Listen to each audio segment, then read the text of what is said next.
दोस्तों, का आप यकीन करेंगे, जापान की अंतरिक्ष एजेंसी एक ऐसी लिफ्ट तैयार करने वाली है जो आपको बिल्डिंग की ऊंचाइयों पर नहीं बल्कि पृथ्वी से सीधा अंतरिक्ष तक लेकर चला जाएगा।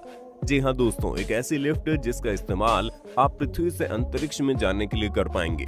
ये सुनने में आपको भले ही अजीब लग रहा हो, लेकिन जापान की अंतरिक्ष एजेंसी इस प्रोजेक्ट पर काम शुरू भी कर दी है। दोस्तों, आप में से हर कोई कभी न कभी लिफ्ट का इस्तेमाल जरूर किया होगा। दरअसल लिफ्ट एक ऐसी मशीनरी सिस्टम को कहते हैं जिसका इस्तेमाल किसी इंसान या फिर सामान को ऊंचाई पर पहुंचाने के लिए किया जाता है। और अब यही लिफ्ट इंसानों को पृथ्वी से अंतरिक्ष तक पहुंचाने का काम करेगी। और उससे भी ज्यादा हैरानी की बात तो ये है कि इस बार जो लिफ्ट होगा वो सिर्फ और सिर्फ एक तार का बना होगा। जी हाँ दोस्तों, एक ऐसी तार जो पृथ्वी से लेकर लगभग 1 लाख किलोमीटर की ऊंचाई तक जाएगी।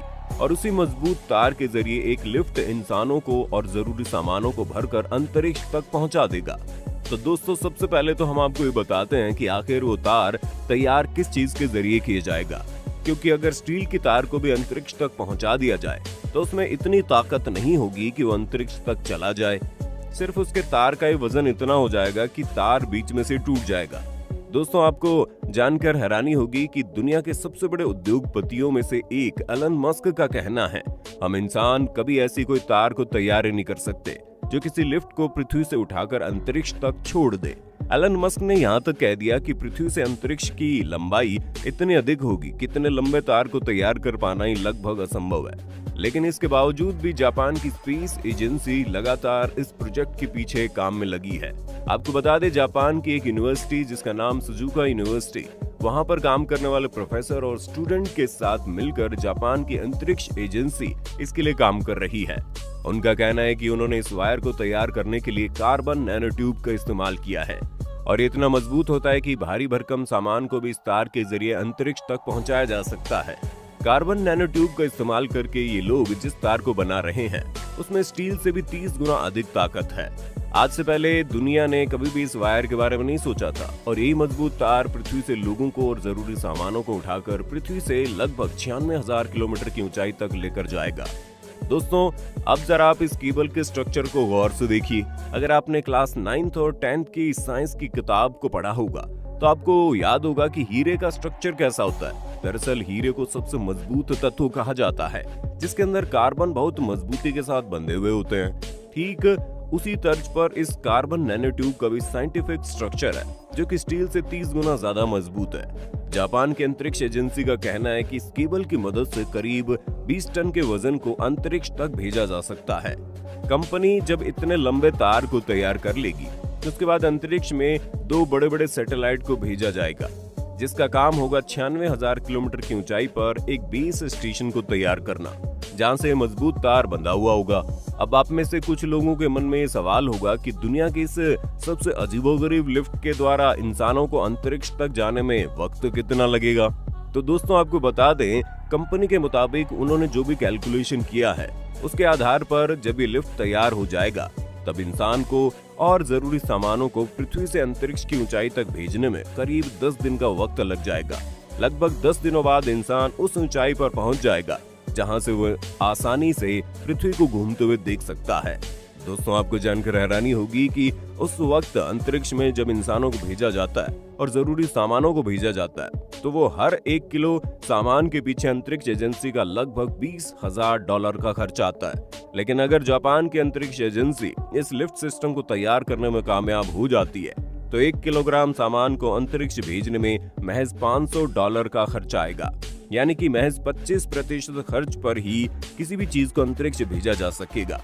यही वजह है कि जापान की अंतरिक्ष एजेंसी दिन रात इस प्रोजेक्ट को पूरा करने में जुटी हुई है। दोस्तों, आज के वक्त में जब किसी रॉकेट को पृथ्वी से दूर अंतरिक्ष में भेजा जाता है तो उस रॉकेट को पृथ्वी के गुरुत्वाकर्षण बल से बाहर आने जाने के लिए सबसे पहले तेज रफ्तार के साथ सीधा उड़ना पड़ता है। और जब वो पृथ्वी से काफी ऊंचाई तक चला जाता है उसके बाद वो रॉकेट धीरे धीरे मुड़कर पृथ्वी का चक्कर लगाना शुरू कर देता है और रॉकेट तिरछा होकर घूमता हुआ धीरे धीरे पृथ्वी के ऑर्बिट से बाहर आ जाता है। ऐसा करने में रॉकेट को काफी वक्त लग जाता है और साथ ही उस रॉकेट को बहुत सारे ईंधन की जरूरत पड़ती है। लेकिन जापान की अंतरिक्ष एजेंसी जिस टेक्नोलॉजी के ऊपर काम कर रही है, अगर वो उसे बनाने में कामयाब हो जाती है तो बहुत सारे ईंधन की बचत हो जाएगी। ईंधन का बचत यानी बहुत कम खर्चा। दरअसल जापान की अंतरिक्ष एजेंसी जिस वायर को तैयार कर रही है, उस वायर से जुड़े हुए लिफ्ट को ऊपर जाने के लिए सिर्फ ऊपर की तरफ बढ़ना होगा, जबकि रॉकेट को गोल गोल घूमते हुए ऊपर की तरफ बढ़ना होता है। महज 25% खर्चे में ही लिफ्ट इतनी ऊंचाई पर पहुंच चुका होगा कि वो जरा सा धक्का देने पर ही वो कार्गो पृथ्वी के ऑर्बिट को चक्कर लगाना शुरू कर देगा, और इसके लिए उसे जरूरी फोर्स पृथ्वी की ग्रेविटी से मिल जाएगी और वो उसकी मदद से घूमना शुरू कर देगा। इसी घूमने के कारण ही वो अर्थ के ऑर्बिट से बाहर भी जा सकता है। इस तरह से आने वाले वक्त में इंसानों के लिए मंगल और चांद पर जाना भी बहुत आसान हो जाएगा। दोस्तों, आप में से कुछ लोग सोच रहे होंगे कि शायद आजकल के ही वैज्ञानिक अंतरिक्ष में कुछ ज्यादा इंटरेस्ट लेने लगे हैं, लेकिन आपको बता दें, जापान की अंतरिक्ष एजेंसी जिस काम को आज करने के बारे में सोच रही है, रशिया का एक वैज्ञानिक आज से 120 साल पहले इस टेक्नोलॉजी के बारे में सोच चुका था। ये बात साल 1895 की है, जब रशिया के एक वैज्ञानिक ने फ्रांस एफिल टावर को देखा जो कि बहुत ही ऊंची थी। उसके मन में ख्याल आया कि अगर पृथ्वी पर इतना ऊंचा स्ट्रक्चर बन सकता है तो क्यों ना एक ऊंचे स्ट्रक्चर के बारे में सोचा जाए जो पृथ्वी से अंतरिक्ष तक जाता हो। और रशिया का वैज्ञानिक जिस टेक्नोलॉजी के बारे में सोचा था, आज जापान के वैज्ञानिक उस पर काम करना शुरू कर दिए हैं। दोस्तों, आपकी जानकारी के लिए बता दें, जापान की स्पेस एजेंसी ने जिस मजबूत वायर को बनाया, अंतरिक्ष में उस वायर पर टेस्टिंग भी शुरू हो चुकी है। वायर की मजबूती को नापने के लिए जापान की अंतरिक्ष एजेंसी अंतरिक्ष में 2 सैटेलाइट को भी भेजे हैं और उन दोनों सैटेलाइट के बीच इसी वायर को बांध दिया गया है। अब इन दोनों सैटेलाइट के बीच भारी भारी चीजों की आदान प्रदान की जा रही है। उसी वायर के जरिए कंपनी ये जांच करना चाहती है कि अंतरिक्ष की ऊंचाई में वायर सही तरीके से काम कर रहा है या नहीं, और इस वायर में कितनी मजबूती है। दोस्तों, जापान के इस मिशन से जुड़ी एक और खास बात है, वो ये कि जापान जिस टेक्नोलॉजी पर काम करना शुरू कर दिया है वो बड़ा खर्चीला है, लेकिन ये इन्वेस्टमेंट फ्यूचर में जापान के लिए बहुत ही फायदेमंद साबित हो सकता है।